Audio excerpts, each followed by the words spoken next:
Hello guys, അപ്പോൾ നമ്മൾ ഇന്ന് വന്നിരിക്കുന്നത് വെച്ചാൽ എങ്ങനെ നമ്മൾ മൈൻക്രാഫ്റ്റിൽ കാണാണ്ട് എടുക്കുന്ന കുറച്ച് കോർഡിനേറ്റ്സും സാധനങ്ങളൊക്കെ ഓണാക്കിയിടാനാണ്. ആദ്യം നമ്മൾ സെറ്റിങ്സിൽ പോകണം. സെറ്റിങ്സിൽ പോയിട്ട് നമ്മൾ ഗെയിം എടുക്കാം. ഗെയിമിൽ നമ്മൾ താഴോട്ട് സ്ക്രോൾ പോകുമ്പോൾ നമുക്കിവിടെ ഷോ കോർഡിനേറ്റ്സ് എന്ന് കാണിക്കും. അത് നമ്മൾ ഓണാക്കിയിട്ടാണ്. അപ്പോൾ നമ്മൾ ജസ്റ്റ് ബാക്ക് അടിച്ച് കഴിഞ്ഞാൽ നമ്മുടെ സൈഡിൽ കാണാൻ പറ്റും കോർഡിനേറ്റ്സ് ഓണാക്കിയിട്ടില്ല.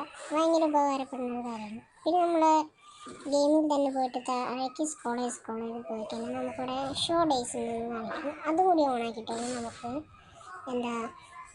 ജസ്റ്റ് ബാക്ക് അടിക്കുക. അപ്പോൾ നമുക്കിവിടെ ഷോ കോർഡിനേറ്റ്സിൻ്റെ അടിയിൽ തന്നെ ഡേയ്സ് കാണിക്കും, നമ്മൾ എത്ര ദിവസം സർവൈവ് ചെയ്ത്. പിന്നെ നമ്മൾ സെറ്റിങ്സ് പോയിട്ട് ടച്ച് എടുക്കുക. ടച്ചിൽ ഷോ ആക്ഷൻ ബട്ടൺസ് കാണിക്കും. അത് ജസ്റ്റ് ഓണാക്കിയിട്ട് ബാക്ക് എടുത്താൽ നിങ്ങൾക്ക് അതിലൂടെ കണ്ണ് പോലത്തെ സാധനം കാണിക്കും. അത് നമുക്ക് ടച്ച് ചെയ്ത് കഴിഞ്ഞാൽ ഫസ്റ്റ് പേഴ്സൺ, സെക്കൻഡ് പേഴ്സൺ എന്നിട്ടുള്ള ഓരോരോ ഇത് കാണിക്കും നമുക്ക്. അപ്പോൾ ഗൈസ്, അപ്പോൾ നിങ്ങൾ ഈ വീഡിയോ ആദ്യമായിട്ട് കാണുന്ന ലൈക്ക് ആൻഡ് സബ്സ്ക്രൈബ് ചെയ്യണം. ഇതെന്ന് വെച്ചാൽ ഒരു ചെറിയ വീഡിയോ ആണ് ഗൈസ്. അപ്പോൾ എല്ലാവർക്കും ബൈ.